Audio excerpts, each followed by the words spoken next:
அஸ்ஸலாமு அலைக்கும் வரஹ்மத்துல்லாஹி வரகாத்து. எல்லாரும் எப்படி இருக்கீங்க? நோன்பு பெருநாளைக்கு அப்புறம் இப்போ தான் மதீனாவுக்கு நேற்று வெள்ளிக்கிழமை போயிட்டு வந்துருந்தேன். இப்போ ஹஜ்ஜி சீசனுக்கு முன்னாடி கொஞ்சம் கூட்டம் குறைவாக தான் இருக்கும்.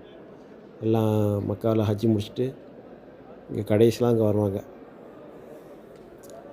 அப்படி உள்ளே போயிட்டு வழக்கமாக இது அப்பாயின்மெண்ட்டு வாங்கிட்டு போகணுன்னு பார்த்தா ஃபுல்லாகிடுச்சு. அந்த ரவுதான்னு சொல்லுவாங்கள்ல, அந்த தொழுகை ரசூலுல்லாஹ் சொன்ன ஹதீஸ் எப்படி அது 2 ரக்காயத் தொழுதோம்னா சொர்க்கத்தில் தொழுத நன்மை அப்படின்னு சொன்னாங்கள்ல, அதில் நான் இதில் போட்டு பார்த்தேன், வரல.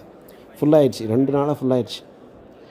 சரி இன்ஷா அல்லாஹ் அடுத்துட்டு பார்த்துக்கலாம் அப்படின்னு அப்படி உள்ளே போனேன். 10 மணிக்கெலாம் உள்ளே போயிட்டேன். 10:30க்கெலாம் போய் உள்ளே உட்காந்தாச்சு. அப்படியே கூட்டம் வந்துச்சு.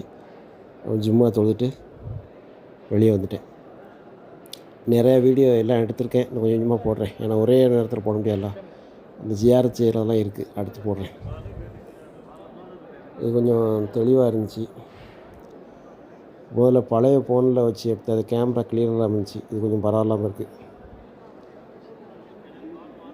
வெயில் வழக்கமாக இந்த வருஷம் ஹஜ்ஜி செய்கிறவங்களுக்கு கொஞ்சம் வெயில் கஷ்டம் தான்.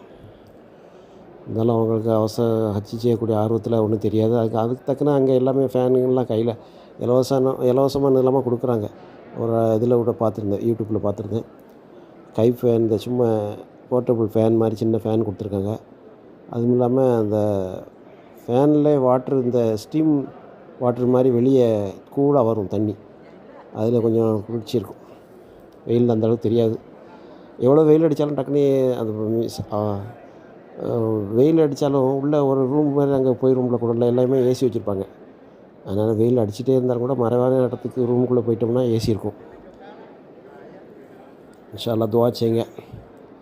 இந்த வருஷம் ஹஜ்ஜி செய்யக்கூடிய மக்கள் எல்லோரும், உலக முஸ்லீம் அனைவருக்கும் துஆ செய்யுங்க. இன்ஷா அல்லாஹ். நான் ஏற்கனவே ஹஜ்ஜி 1995 செஞ்சிட்டேன். இன்ஷா அல்லாஹ் திரும்ப வாய்ப்பு கிடச்சா செய்யணும். ஆனால் அப்போம்லாம் இந்த பெர்மிஷன் வாங்கிட்டு அதெல்லாம் போகிறது இல்லை. யாருனாலும் எப்போனாலும் போகலாம். இப்போது ஒரு லிமிட் வச்சுருக்காங்க. இப்போ இங்கே சவுதியில் உள்ளவங்களுக்கே இவ்வளோதான் கணக்கு இருக்குது. அதுவும் இல்லாமல் அமௌண்ட்டு இந்தியாவிலேருந்து வர்ற அளவுக்கு இங்கேயும் பைசா கட்டி தான் போகணும். அந்த மாதிரிலாம் இருக்குது. அதனால் கூட்ட நெரிசலுக்காண்டி நிறையா கண்டிஷன் போட்டு கொடுத்துருக்காங்க. இன்ஷா அல்லாஹ் துஆ செய்யுங்க. ஏன்னா உம்ரா செய்கிறது எல்லாமே உம்ரா நோம்பில் ரமலானில் உம்ரா செஞ்சோம்னா ஹஜ்ஜி செஞ்சக்கூடிய நன்மை கிடைக்கி. ஏற்கனவே ஹஜ் செஞ்சாச்சு. இன்ஷா அல்லாஹ் திரும்ப சந்தர்ப்பம் கிடைக்குமா என்னங்கிறது தெரியாது. இன்ஷா